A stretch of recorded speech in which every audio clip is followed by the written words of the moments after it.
안녕하세요. 이번 시간에는 우리가 문턱증후군에서 벗어나야만 여러분들이 진정한 실력자를 찾을 수가 있고 여러분들도 진정한 실력자가 될 수 있다는 점에 대해서 한번 얘기를 해보도록 하겠습니다. 사실 제가 오래전부터 그냥 주장하던 얘기라서 굳이 이렇게 문턱증후군이라고 하는 게 업계에서 권위 있는 사람들, 또 우리나라 사람들 권위 있는 사람들 좋아하잖아요. 어떤 스펙에 어떤 학교에 어떤 뭐 그런 거 있는 사람들 얘기를 되게 선호하고 카이스트 포항공대 이런 뭐 스카이 대학 이런 사람들의 얘기를 하면 귀 기울이려고 노력을 하죠. 그래서 근데 이제 그런 거를 신랄하게 비판하는 그런 이론 같은 거예요. 이런 얘기가 어디서 나오기 시작했냐면 그 박웅현님의 8단어라는 책에서 나오게 된 얘기예요. 이분의 프로필은 사실 광고계의 전설적인 분이세요. 그래서 제일기획제작본부 국장을 2004년도에 하셨고 조선일보 광고대상, 뭐 1987년에 진로광고대상 이런 것도 대박인데 칸 국제광고제 심사위원, 아시아 퍼시픽 광고제 심사위원. 사실 칸 국제광고제는 어마어마한 권위 있는 그런 대회죠. 그래서 그런 곳들도 할 정도 국내에서 뭐 전설적인 그런 이제 광고인이시죠. 그래서 저는 이제 광고계를 그렇게 잘 알지는 못하지만 이 정도의 학력이면 엄청나게 사실 권위가 있으셔도 되는 그런 분야인데 이 권위에 대한 지적을 하고 계세요. 그래서 자세한 거는 이 박웅현님의 강연이나 그런 책들 같은 걸 찾아보시면 되는데 강연도 유튜브에 꽤 많으시더라고요. 그래서 그런 거 한번 보시면 도움이 될 것 같아요. 학력도 좋으시고 사실은 이런 권위를 잘 이용해서 잘 먹고 사셔도 되는 분이신데 이상하게 이걸 지적하고 계신다는 거죠. 일단 문턱증후군이란 즉 그 문턱만 들어서면 인생이 달라진다는 믿음에서 시작되는 잘못된 증상이거든요.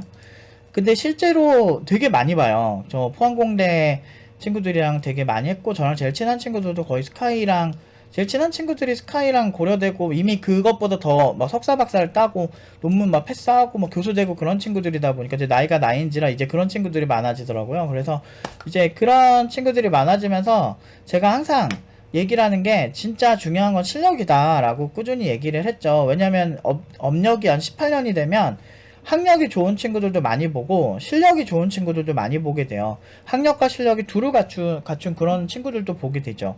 근데 이런 여러 친구들을 보게 되면 결국에는 실력이 제일 중요한 거다라는 게 많이 느껴지는데 이제 이런 판타지를 믿는 거야. 어떤 사람들이 믿냐면 어린 아이들을 교육하는 그런 학부모들 중에 이런 생각을 하는 사람들이 진짜 많아요.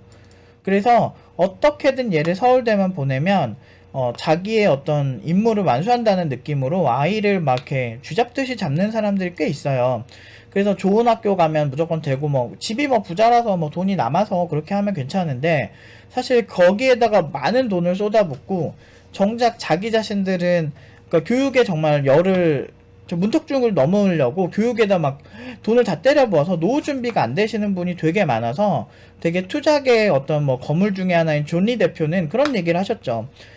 우리나라는 금융 문맹이다. 이거는 거의 질병 수준으로 심각해서 지금 아이들의 학비에 그렇게 투자할 거를 차라리 주식을 사라. 그렇게 해서 나중에 그 아이에게 물려줘라. 그게 훨씬 더 여러분들에게 좋다. 라고 할 정도로 그러니까 찾아보시면 그런 강연이 굉장히 많습니다. 저도 굉장히 많이 공감을 했고요.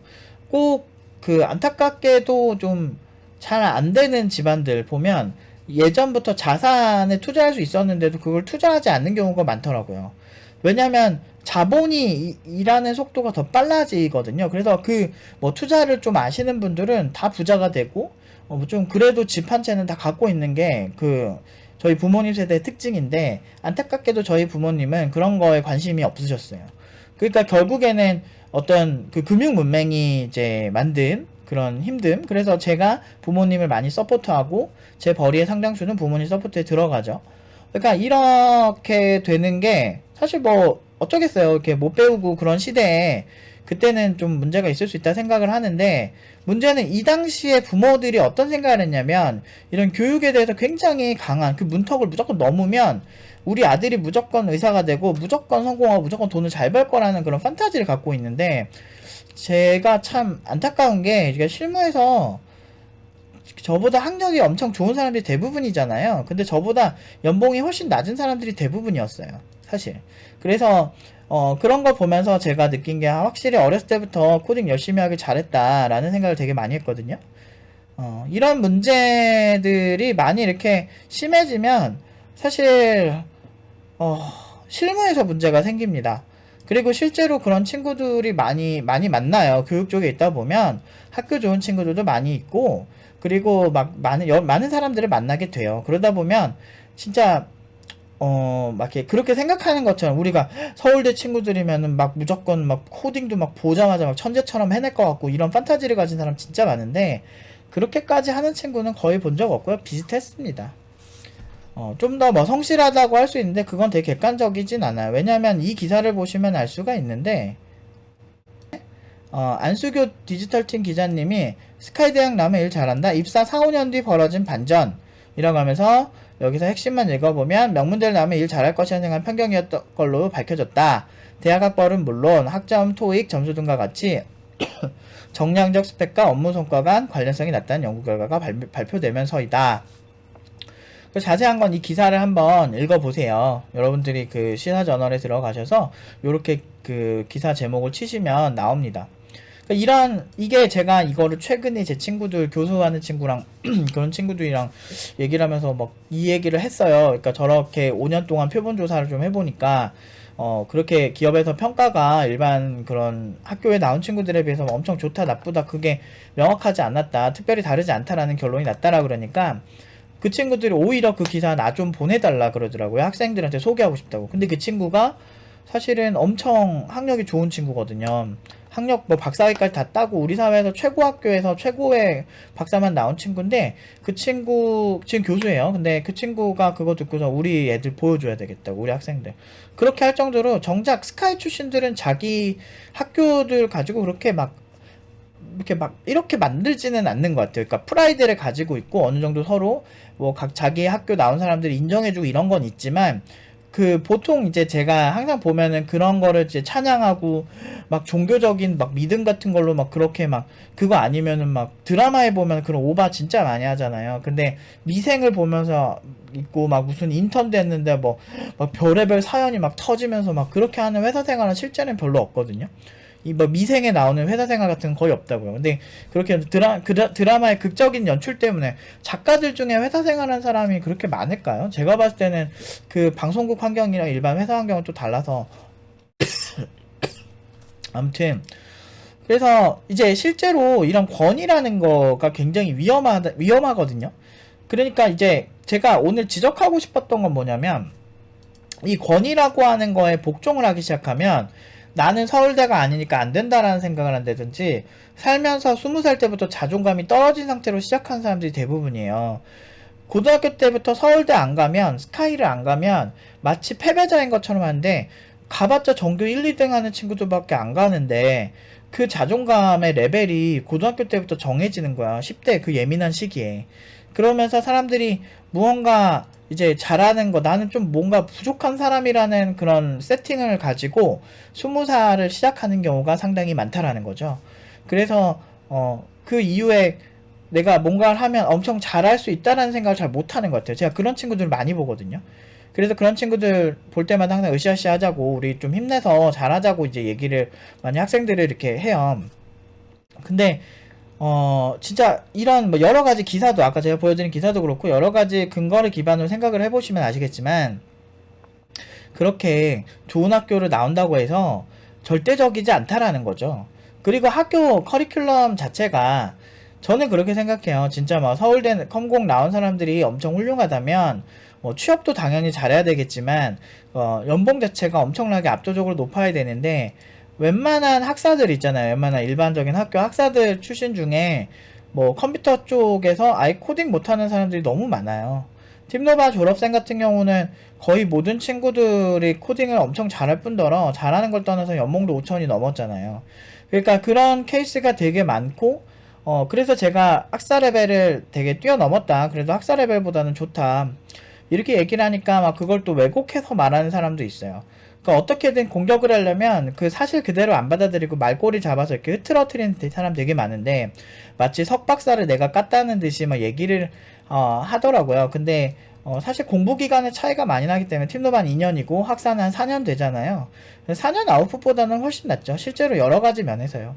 근데 어쨌든 그렇게 된 이유가, 이 친구들에게 어떤 제가 그 어떤 무언가 사회적으로 자기 자신이 억눌려 있던 그런 게 있더라도 이 우추파 정신, 그러니까 팀노바는 이제 유대인의 어떤 그런 공부 스타일을 많이 차용을 하죠. 그래서 전 세계적으로 거의 0.5%, 1% 정도밖에 안 되는 종교인임에도, 그러니까 그런 인구를 갖고 있음에도 불구하고 정재계, 사회, 정치, 문화, 미국 사회를 거의 쥐락펴락하는 거의 핵심은 다 장악하고 있거든요.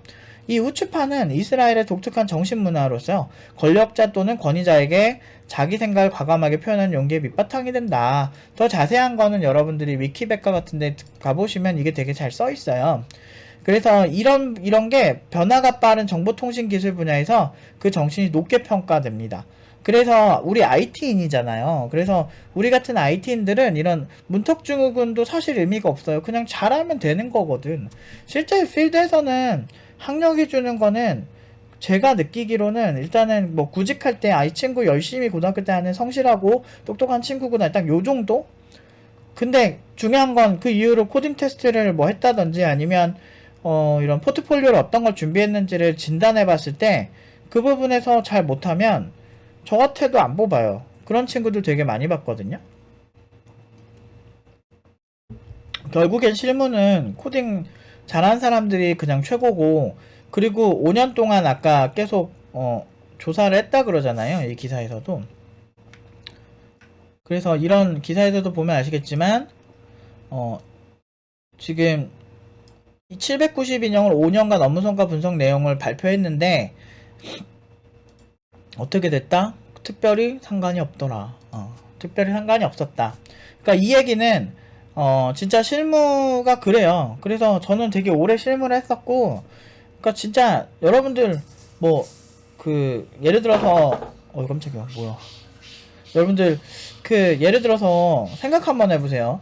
맛집 사장님이 서울대 나온다고 여러분들이 그 집을 더 가는 게 아니잖아요. 그냥 사장님 공부 잘하셨나 보다, 대단하시다, 요 정도까지겠지. 맛집에 그 맛집 사장님이 뭐 초등학교밖에 안 나왔다고 해서 뭐 거기 안 가고 그런 게 아니고 그냥 맛있으면 가잖아요. 저도 그러거든요. 그냥 맛있으면 가는 거지 뭐. 그게 핵심입니다. 그러니까 똑같아요, 개발자도. 제일 안타까운 건 그런 생각이 막 30살, 막 33살 이런 걸 넘어가면서 그런 나이를 넘어가면서도 그 색깔이 계속 그런 생각들을 계속 그런 생각이 지배하는 사람들이 꽤 있어요. 그러면은 그런 사람들이 나중에 뭐 그런 학력 때문에 뭐 대학원은 사실 자기가 연구하고 싶은 게 있다거나 깊이 있게 하고 싶은 게 있을 때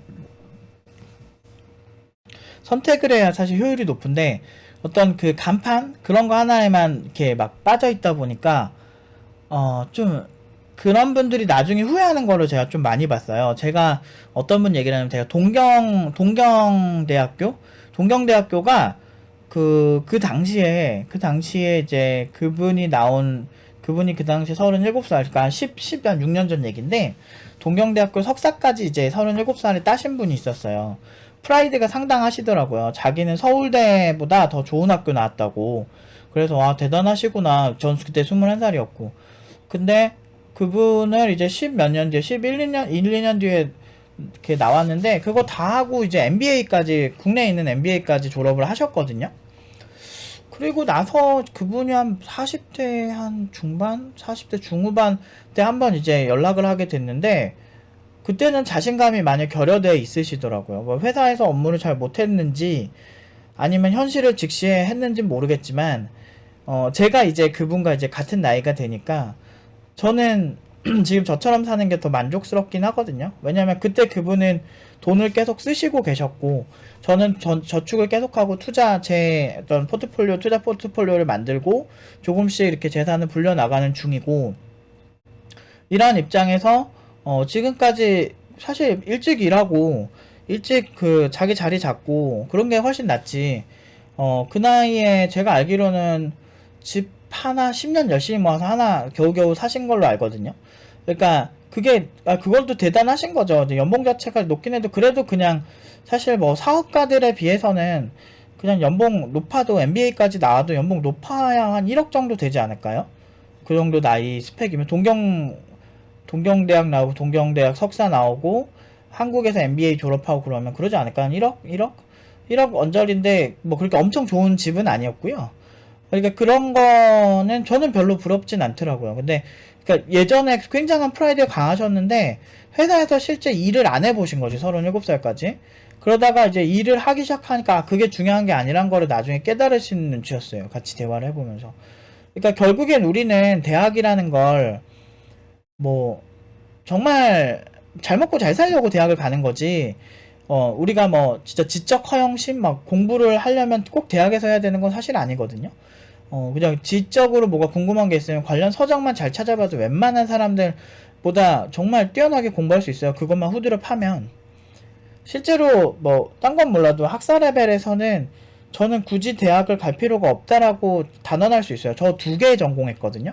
인터넷 정보, 그래서 웹 개발에 필요한 여러 가지 스킬 전공 하나 있고, 그 다음에 게임공학 이렇게 전공하면서, 게임공학이 거의 컴퓨터공학이랑 비슷한데 약간 게임과 관련된 게임 기획이라든지, 게임 업계 뭐 특강을 좀 더 한다든지, 그런 거 조금 가미한 거지, 사실상 거의 컴공 뿌리예요. 그래서 컴공이랑 거의 유사한데, 그거 양쪽 2개를 제가 대학을 한 5년 정도 다녔죠. 2개를 편입하고 막 이러다가 그래서 사실 양쪽 2개를 경험하면서 제가 느낀 건 진짜 실무에서 공부할 게 훨씬 많지, 나와서 별도로 공부해서 디테일하게 봐야 될 게 훨씬 많지, 대학에서 배우는 거는 학사 레벨에서는 진짜 거의 기초 수준도 그렇게 높은 레벨도 아니에요.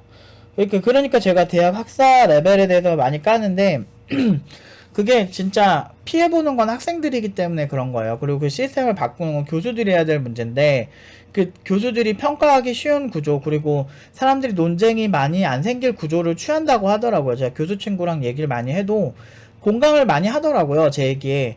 이게 근데 보면 뭐 이거는 나중에 기회 되면 얘기하겠지만, 진짜 이 문턱증후군 때문에 어떤 일이 생기냐면, 제가 최근에 교수 친구랑도 같이 술 마시면서 얘기를 했는데, 예를 들어서 수업 한 30분만 더 해줄 얘기가 많아서 교육적으로 30분만 더 할게요. 이렇게 주말반 막 이런 그 주말에 그 학교 다니는 사람도 있잖아요.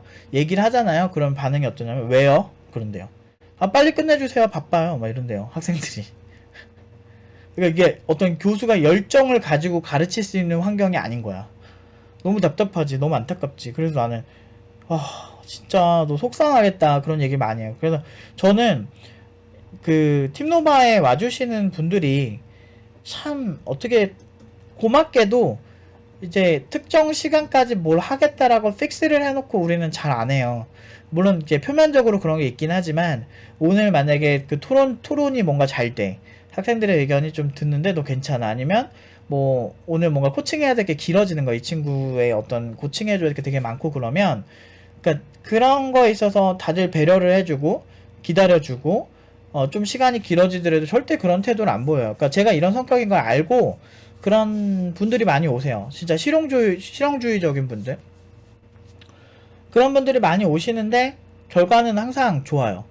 왜 그러냐면, 이게 진짜 학생들이 그렇게 꼭 착하기만은 하지 않다라는 거를 첫 번째 아셔야 되고, 그리고 대학을 저 문턱증후군 때문에 단순히 나 저 문턱만 넘으면 돼, 저기 대학 졸업장을 받으면 돼, 이런 생각 하는데, 사실은 똑같이 석사 졸업을 했다고 해도 진짜 막 뛰어난 논문을 쓰고 뛰어난 연구를 한 사람과 그렇지 않은 사람은 좀 차이가 크거든요, 사실은 실력적으로. 근데 그걸 생각을 안 해요. 내가 이 스펙을 쌓으면 내가 그 회사에 들어가는데 좋을 거고, 그 다음에 문제를 생각을 안 하더라고. 그러니까 우리나라 사람들과 미국 사람들의 차이인데, 미국 같은 경우는 명문대 들어가도 거기서 졸업하기가 힘들어서 진짜 개빡세게 공부를 해야 돼요. 근데 우리나라는 거기 들어가면 적당히 출석하고 하면 사실 F를 그렇게 막 대놓고는 잘 안 주거든. 그 졸업은 가능한 거야. 그러니까 옛날 대학 문화도 보면은 계속 팽팽 놀고 그런데, 사실은 진짜 대학에서 그 사람들이 먹고 사는 지식을 훨씬 많이 배우기 때문에 대학에서 빡세게 굴려야 되는데, 또 그건 싫어한다 이거지. 그러니까 거기서 오는 그 교수들의 신세한탄 이런 얘기 들어보면, 이게 요즘은 학생들이 갑이더라고. 그래서 제가 그랬죠. 나 같으면 진짜 그런 학생들 받으면 진짜 속상하고 같이 공부하기 진짜 싫겠다, 이런 얘기를 많이 했어요. 그러니까 요즘 이런 문턱증후군이 낳은 어떤 부작용? 그러니까 토익 900점이 그러니까 영어 잘하는 사람을 뽑기 위해서 토익을 보는 건데, 토익 900점 맞는 스킬만 배워서 토익 900점을 맞는 그런 분들과 비슷한 거지. 그러다 보니까 이제 실제 영어 잘하는 사람들의 뽑는 기준이 토익보다는 다른 걸 또 보게 되는 거야. 프리토킹을 본다든지. 아무튼 진짜 그런 방식으로 진화한다는 거죠. 그래서 제가 코딩 테스트 같은 경우도 문제 외워서 푸는 방식에 대해서는 제가 절대적으로 지지를 안 한다니까요. 그게 여러분들한테 안 좋아서 그래요. 왜냐면 코딩 테스트만 통과해서 들어가면 이제 소프트웨어 개발해야 되는데, 그게 이제 포트폴리오 만들 때 여러분들이 고민하고 설계할 때 그 고생하시고 그런 것들이 반영이 될 확률이 상당히 높아요.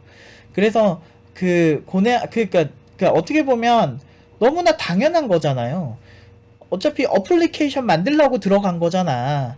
근데 어플리케이션 만드는 걸 안 하고 코딩 테스트만 문제만 외워 푼다, 이상하지 않으세요? 그게 좀 이상하다는 걸 느끼셔야 되는데, 이거를 나만 얘기하는 거야. 그러니까 답답한 거지. 근데 결과가 나쁘지도 않아. 팀노버 보면 5천 이상으로 계속 가고 있어. 스타트업에서 5천 받는 게 얼마나 힘든데. 저는 진짜 장담하는데, 그 대기업에 들어가는 전형을 준비해서 대기업 들어가는 난이도보다 스타트업에서 5천 이상 받고 가는 게 저는 더 힘들다고 생각하거든요. 한번 해보세요. 주변에 그 스타트업에서 그 돈 없는 스타트업에서 이 사람한테 5천을 걸 정도로 그 친구가 그만큼 중요할 때 5천을 주는 거예요. 중소기업 같은 경우도 막 연봉 3천 주는 게 일반적인데 3천도 안 줘요. 신입들한테. 근데 그런 사람들에서 2천만 원 더 준다고?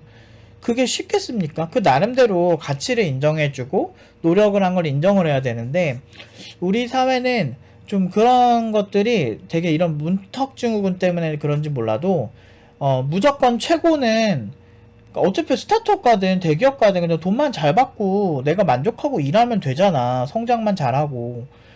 근데 자기들이 심지어 막 그렇게 막 좋다고 빨아주는 그런 것들도 보면 처음에 스타트업이었어, 대부분. 우리나라에서 진짜 막 대기업처럼 오래된 네카라쿠베 당토처럼 우리나라 탑클래스로 뽑히는 그런 기업들도요, 뭐 창업한 지 그렇게 얼마 안 됐어요. 카카오, 네이버나 좀 오래됐지. 다음 네이버 정도는 좀 오래됐지. 글쎄, 그렇게 10년 안 넘은 데가 되게 많거든. 근데 그런데도 결국엔 처음엔 되게 작은 기업이었단 말이에요. 토스만 해도 창업 지원 그 프로그램이 있거든요. 그 누구나 지원할 수 있는, 매년 하는. 거기서 아주 작은 기업으로 시작해서 지금까지 성장을 한 거고, 그런 기업들의 초기는 생각을 안 해요. 그러니까 그냥 그런 거 안 하고 지금 당장의 모습, 그 문턱에만 집중하는데, 이 문턱만 자꾸 넘으려고 하고, 그러다 보니까 본질에 집중을 못 하는 거예요. 사실 그것보다 핵심은 개발을 잘하는 거겠죠. 어떤 기업도 초기 기업은 있고 그 기업을 키워내는 것도 하나의 장르 중 하나일 텐데, 많은 사람들이 다 힙합 듣는다고 그 힙합만 최고의 음악이다 얘기하는 거는 뭐가 다를까요? 그러니까 좀 안타깝고 좀 측은합니다. 그리고 중소기업에 5천 받는 것도 정말 어려운 거거든요. 해보세요. 대기업에 막 5천 이상으로 간 사람들이 더 많은지, 아니면 중소기업에 5천 이상으로 간 사람이 신입인데 5천 이상 간 사람이 더 많은지 한번 보시면 중소기업이 훨씬 적습니다. 그럴 수밖에 없어요. 이거는 그 대표님이 어마어마한 지지를 할 때만 나올 수 있는 연봉이에요. 그러니까 왜냐면 대표님들도 다 대기업 출신이고, 이미 그러니까 오히려 스카이 출신인 친구들, 스카이 막 석박사 나오고 학사 때부터 쭉 가온 친구예요. 여러분들 되게 많이 이렇게 인정하시는 그런 루트로 열심히 공부해서 전교 1등하고 그래서 스카이 가고, 이런 친구들 얘기 들어봐도 제가 이런 얘기를 해요. 야, 꼭 보면 스카이 대학을 이렇게 막 찬양하고 이런 애들 보면 스카이 아니더라, 내가 그러거든요. 스카이 아닌데 왜 그렇게 이렇게 찬양할까? 그러더니 걔네들이 엄청 끄덕끄덕거리면서 엄청 공감해요. 너희들이 봤을 때 스카이는 어때? 이렇게 보면 그냥 걔네들 얘기도 뭐 여기서도 사실 천재적인 애들이 있긴 있대요. 근데 근데 일반 대학에서도 정말 천재적으로 똑똑한 친구들이 있긴 있거든요. 특히나 컴공에서 혼자 날아다니는 애들 꼭 한 명씩 있어요. 한 과마다, 한 학교마다. 그래서 막 소문나고 그래요. 이미 졸라 잘해가지고. 유명해요, 이미. 그래서 지금 그런 것도 막 얘기를 하는데 그 친구들도 그런 공감을 하더라고. 그러면서 그냥 그렇게까지 이렇게 심각할 정도는 아닌데, 오히려 그 다 교육에 종사하고 있는 친구들이잖아요. 그 한 친구는 학교 선생님이 한 친구는 교수다 보니까 그 되게 이런 얘기를 하면 실제 실무에서 그런 친구들을 교육을 많이 하고 그 예를 들어서 막 석박사 되면 교수가 그 학교에서 강의를 하나하나 시킬 때가 꽤 있어요. 그래서 연세대 나온 친구도 연세대에서 강의도 여러 번 했고, 서울대 나온 친구도 서울대 석박사 하는 동안 그 서울대에서 강의도 했고, 그렇게 되거든요. 그러니까 교수 도와서 이렇게 이렇게 하나하나 도와줄 때도 있고 되게 많아요, 그런 게. 그러면서 이제 그 정도는 아니라고 분명히 얘기를 하는데, 그런 부분에 있어서 우리 사회가 참 병들어 있다. 근데 이거를 여러분들 기회로 삼아야죠. 그런 생각하는 사람들이 많을 때 우리는 우리끼리 다르게 좀 더 실무에 집중해서 우리가 꿀 빨고 우리가 더 인재가 되게끔 딱 선택과 집중을 딱 해서 실무에 맞게 하시면 돼요. 제가 이제 이런 영상을 찍는 가장 큰 이유는 확실히 그런 곳에 가지 못했다고. 그러니까 공부 잘해서 문턱증후군이 있는데 공부를 잘해서 그 문턱을 넘었어. 그러고 나서도 그 다음에 생각 안 하는 게 문제인데, 중요한 건 그 문턱을 애매하게 넘었거나 넘지 못해서 그것만 이렇게 바라보고 있는, 그래서 내가 그걸 못했기 때문에 내 인생은 망했어, 또는 자신감이 없어서 뭘 하든지 하다 말어, 이런 스타일의 사람들이 너무 많다라는 거예요. 제가 고졸 친구들을 이렇게 교육할 때 제일 힘든 게 뭐냐면요, 그 고졸 친구들은 그런 자신감이 많이 결여돼 있어요. 제가 작은 승리의 반복이 되게 중요하다고 항상 얘기를 하죠. 근데 그런 작은 승리를 이미 20살 때부터 못하다 보니까 이 친구들의 자존감은 되게 많이 떨어져 있죠. 그리고 내가 취업시장에 20살 때부터 빠르게 나갔을 때 내가 할 수 있는 거는 단순 직종밖에 없는 거예요. 거기서 오는 좌절감, 난 이 정도밖에 안 되는구나, 이런 어떤 사회적 시선을 너무 한 몸에 받다 보니까 이 친구들이 좀 여러모로 자신감이 없어서 그런 친구들 이렇게 갱생시키는, 마인드만 바꿔도 충분히 다 잘해서 고연봉으로 가거든요. 근데 그런 자신감 거려된 거를 항상 이렇게 제가 고치려고 진짜 수업 때 에너지의 한 20-30%는 쓰는 것 같아요. 참 별거 아니에요. 진짜 한 끗 차이고 그냥 해보면 되는데, 처음에 기존에 좀 안 했기 때문에 처음에 조금 이래 공부를 안 하다 갑자기 하려고 그러면 처음에 부작용이 좀 생겨요. 근데 그런 건 어쩔 수 없는 게, 머리를 많이 쓰던 사람들이 유리할 수밖에 없거든요. 그렇기 때문에 그런 거는 어느 정도 인정을 하고, 내가 초반에는 좀 빡셀 수 있다라는 생각을 좀 갖고 좀 가드 딱 올리고 오시면 좋은 결과 있는 경우가 대부분입니다. 마지막에 제가 좋아하는 이 총몽이라고 하는 이 애니메이션의 특정 장면을 보여드리면서, 애니메이션이 아니고 그 만화책에, 이게 총몽의 자렘이라는 겁니다.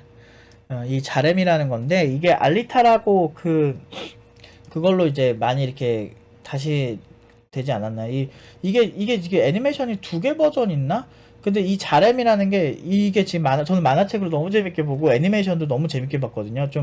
근데 이 총몽이라고 하는 애니메이션, 알리타라고 하는 그 헐리우드 영화로 리메이크 되기도 했는데, 이 총몽이 뭐냐면, 요 밑에 사는 사람들은 약간 위에서 이제 버린 쓰레기라든지 뭐 이런 되게 안 좋은 상황에서 살고, 이 위에는 이제 선택받은 자들, 이런 컨셉의 영화들이 되게 많잖아요.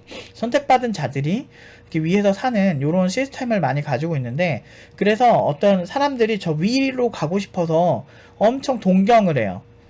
저는 이거를 보면서 항상 느꼈던 게, 작가가 이런 문턱증후군처럼 저 위에 가면 뭔가 어마어마한 게 있을 거고 여기는 무조건 쓰레기고, 그런 어떤 환상 자체를 비판하려고 이렇게 만드는 거 아닐까라는 생각이 좀 들었어요. 근데 이런 생각, 저는 항상 그 위만 바라보고 거길 넘으면 뭔가 행복할 거라 생각하는데, 제가 최근에 좀 많이 이제 안타깝다고 생각했던 게, 넥슨 김정주 회장님이 돌아가셨잖아요. 근데 이제 그 전에 우울증도 좀 있었고 뭐 여러 가지로 좀 많이 힘드셨던 것 같은데, 근데 그분이 재산이 15조인가 엄청난 재산을 소유하신 분인데도 불구하고 그 돈이 전부가 아니구나 라는 생각이 들어요. 그래서 정신건강이라든지, 우리가 이 정신 하나만, 돈이 많으면 우리는 행복할 거라 생각을 하는 경우가 대부분이지만 그거 못지않게 더 중요한 게 본질 그 자체다라는 거죠.